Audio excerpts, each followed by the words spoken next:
Alright folks, it's the moment you've all been waiting for. I hope you have anyway. You'll have to pardon my voice. I don't have much of a voice. I've had this chest cold crud the past week and a half, coughing, hard to breathe, stuff like that. But anyway, if I happen to look off to my right over here, it's to look at the TV. I've got my HD TV set up over here, so just to check out the picture. But the moment that I'm speaking of, that you've all been waiting for, is I got my new Martin finally, and went up to went to Guitar Center and in Nashville, shopped around, wanted a Martin really bad. Needed a guitar that could cut through some other bluegrass instruments, since I myself play bluegrass mostly. And so me and my brother went up there and shopped around, and within probably an hour I found the guitar I wanted. And it was, as I thought it would be, a Martin DCX1E. And I'll show it to you right now. I won't be playing on this video. I'll be showing you the sound the next video. I'm trying to do some experiments with micing. I've got a little lapel mic I'll have to use. I want to actually get the good sound quality of the Martin without having to go through the microphone on the camera itself, because it's terrible quality. So I recently bought some microphones, but I don't have a mixer so that I can plug it in and get a power source for the mics. And they're very good mics, and I'll be reviewing those. But for right now, we'll have to stick with my little lapel mic, which I might be able to show it to you. This little Radio Shack gadget here, it's a lapel mic. I'll stick it on an actual mic stand and mic it to the guitar itself. But anyway, before I do that, if you don't want to hear me talking, I know some of you don't like to hear the talking parts of the guitar reviews and string reviews and all that, but just wait for the next video then, because this is going to be about detail. Haven't seen enough videos on the Martin DCX1E to really do justice, in my opinion. They usually strum a few chords, and all this. They don't really go over the details of it. And I'm going to go over some of the details and the little quirks that I found in the last, I guess, couple of weeks since I bought it. So without further ado, almost 3 minutes into the video here, the big reveal, the DCX1E.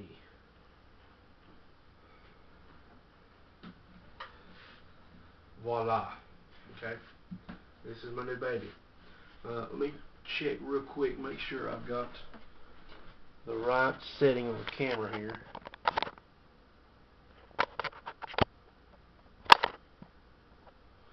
Okay, apparently I didn't. Let me look around here and see.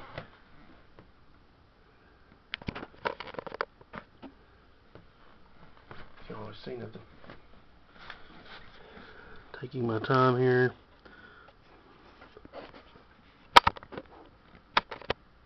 Okay, apparently I had it on the wrong setting. That's clear. Okay, bring it back around here. This is the guitar. I just put new strings on it a couple of days ago because I played it so much that the strings had died on me. They're Martin Marquis, and they're medium gauge. Okay, in detail, you've got a solid spruce top. This is of very high quality. I think it's a Sitka spruce. And I'll show it to you here on the sides, right up here. Let me turn this focus back on the right way here. And right in here, I don't know if you can see it or not.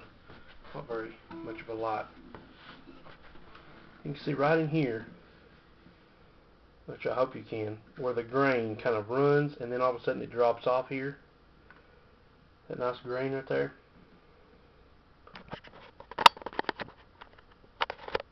Yeah, I had it right that time. And I mean, I just love the way that looks all the way around like that. You've got, like I said, your solid spruce top here.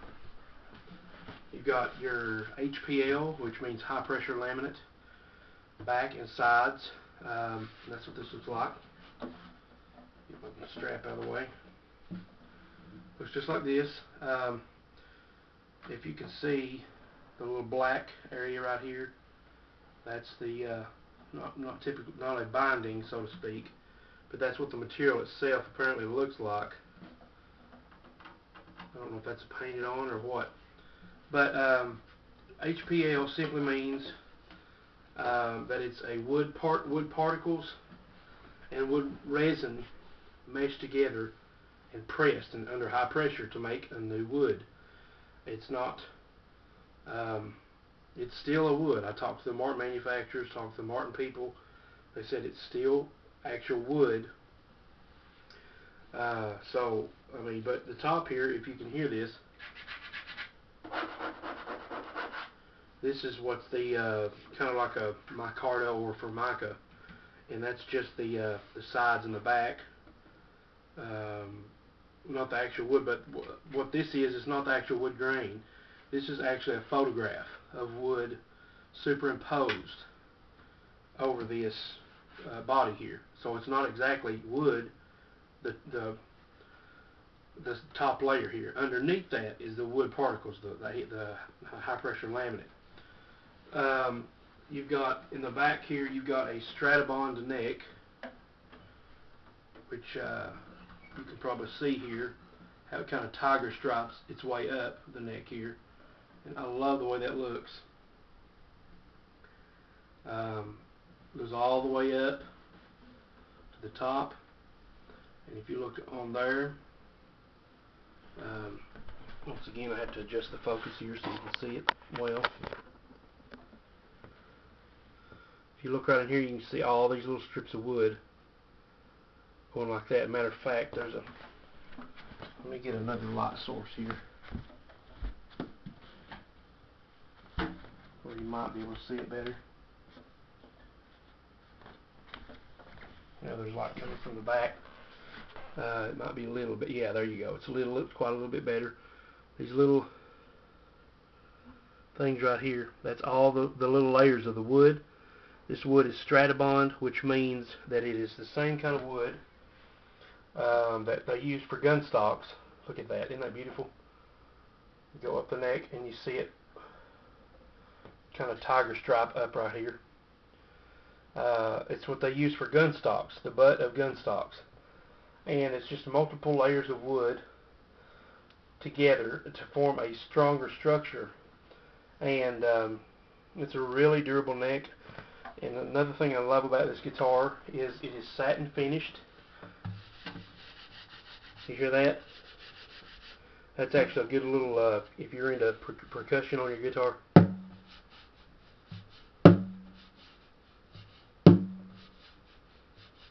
Actually, it sounds better.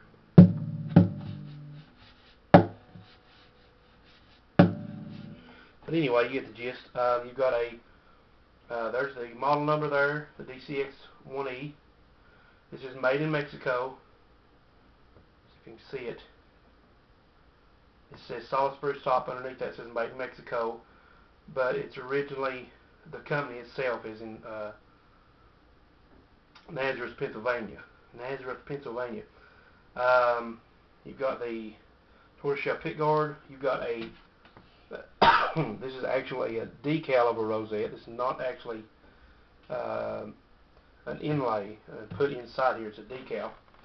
I think this bridge, I know the fretboard for itself for sure, but I think the bridge here is micarta, and that's what the fretboard is.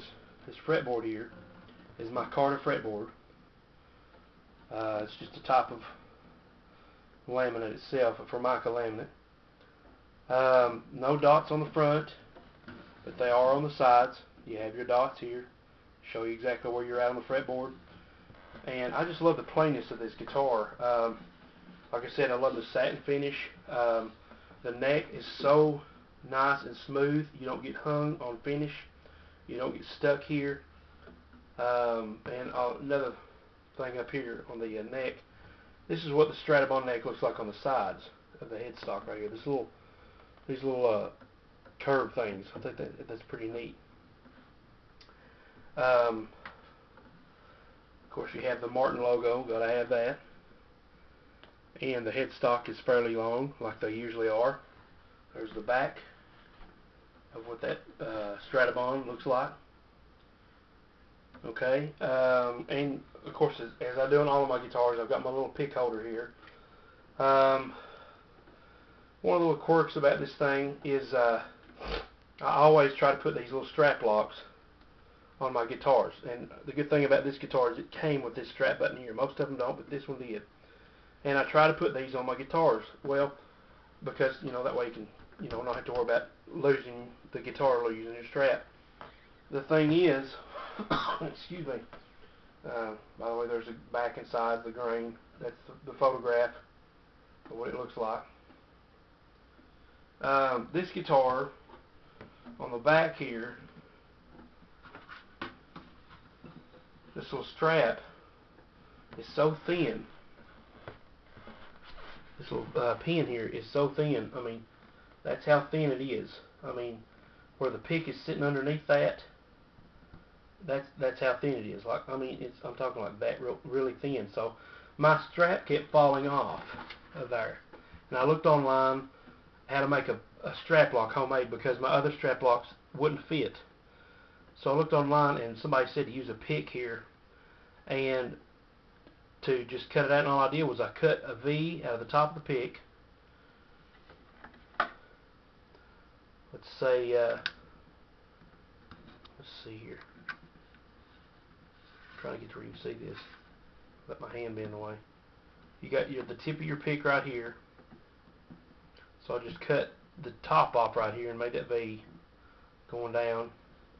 And then you cut a hole around inside the pick. Not a big one, but just a small one. And then you kind of shove it on there and it locks in place. So now you've got yourself a homemade strap lock for just the cost of a pick. And I used a medium gauge pick because the thin ones were flimsy and they kept breaking. But now I don't have to worry about that falling off. It's on there. It stayed on there the whole time. And okay, so my time's about up for this video. Actually, I'm going to keep going. I may put this in 2 videos. I don't know.